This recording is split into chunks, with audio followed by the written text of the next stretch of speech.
حدیث سن لی ہیں، ان احادیث کی روشنی میں چار چیزیں تو بالکل ڈائریکٹلی اس میں سے نکلتی ہیں. میں ان چار کیسز کو بیان کرتا ہوں اور اس کے بعد چار مزید کیسز جو اسی میں سے ڈیڈکٹ ہوتے ہیں اجتہاداً اور قیاساً. کیس نمبر 1 کہ اگر 4 رکعت والی نماز میں درمیانہ تشہد چھوٹ جائے اور انسان کھڑا ہو جائے، کھڑا ہونے سے پہلے یاد آئے تو واپس آ جائے، اور اگر وہ کھڑا ہو گیا تو اب وہ واپس نہیں آئے گا بلکہ آخر میں صاحب کے 2 سجدے کر لے گا. اسی طریقے سے اگر پہلی یا تیسری رکعت میں وہ غلطی سے تشہد بیٹھ گیا، مثلا 4 رکعت کی نماز تھی، اس میں پہلی اور تیسری میں تو نہیں بیٹھتے، غلطی سے وہ تشہد بیٹھ گیا تو اب یاد آنے پر وہ کھڑا ہو جائے اور آخر میں سجدہ صاحب کر لے. کیس نمبر 2 رکعتوں کی تعداد میں شک پڑ جائے تو کم کی طرف جائے. یعنی اگر شک پڑا کہ 2 پڑھی ہیں یا 3 تو یہ سمجھ لے میں نے 2 پڑھی ہیں، 3 یا 4 میں شک پڑے تو سمجھ لے میں نے 3 پڑھی ہیں، اور پھر آخر میں صاحب کے 2 سجدے کر لے تو اس کی نماز کی غلطی کی تلافی ہو جائے گی.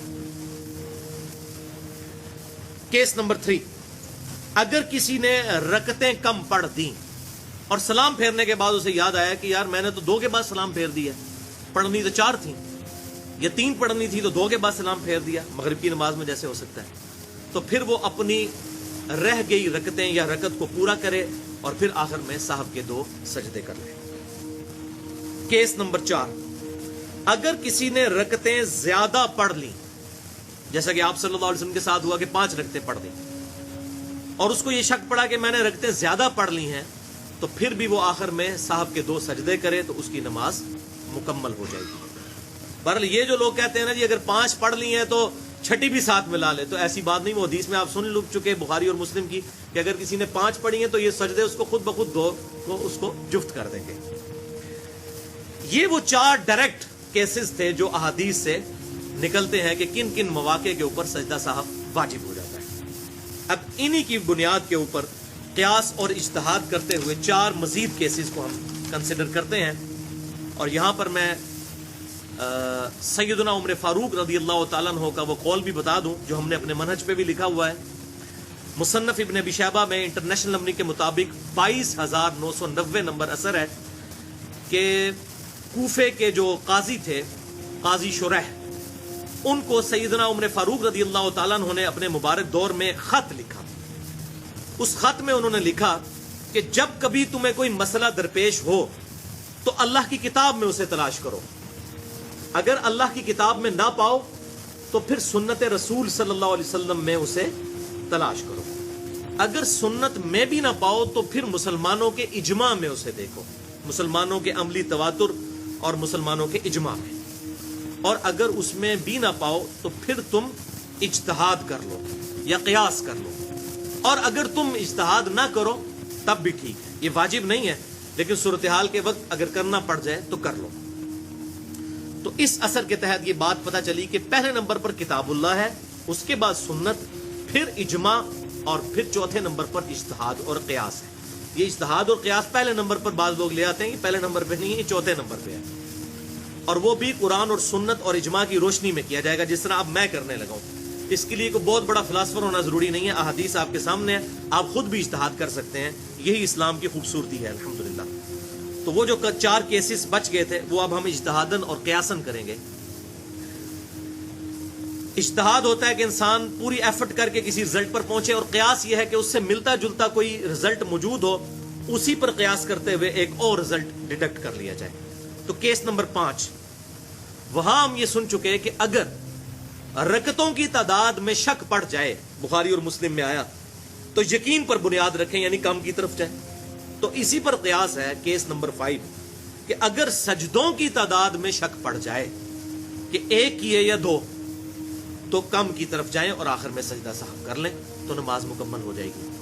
اس میں جو لوگ 2 سجدوں کے درمیان والی دعا جو ہے رب اغفر لی پڑھتے ہیں، ان کے لیے بڑی آسانی ہے کہ وہ عموماً سجدوں کی تعداد کو بھولتے نہیں ہیں، کیونکہ جب آپ نے 2 سجدوں کے درمیان رب اغفر لی پڑھا ہوگا تو جیسے ہی آپ دوسرے سجدے میں جائیں گے تو آپ کے کانوں میں اپنی آواز ابھی تک گونج رہی ہوگی کہ میں رب اغفر لی پڑھ کے آیا ہوں، لہذا میں نے ایک سجدہ کر لیا. یہ بھی اس سنت ذکر کی برکت ہے جو اس وقت امت سے اکثریت میں سے اٹھ چکا ہے.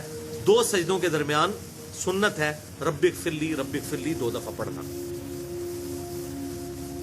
تو یہ طریقہ ہے شک کو زائل کرنے کے لیے. کیس نمبر 6 کہ اگر امام نے سری نمازوں میں یعنی ظہر اور عصر کی نماز میں اونچی قرات شروع کر دی، حالانکہ اس میں حکم ہے کہ آہستہ قرات کی جائے.